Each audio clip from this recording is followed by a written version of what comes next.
हरिवरासनं स्वामी विश्वमोहनं हरिदधीश्वरम् आराध्य पादुकम् हरिविमर्दनं स्वामी नित्यनर्तनं हरिहरात्मजं स्वामी देवमाश्रये।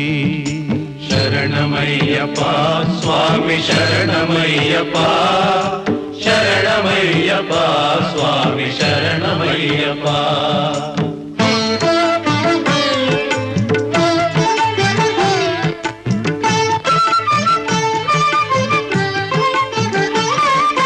शरणकीर्तनं स्वामी शक्तमानसं भरणलोलुपं स्वामी नर्तनालसम् अरुणभासुरं स्वामी भूतनायकं हरिहरात्मजं स्वामी देवमाश्रये।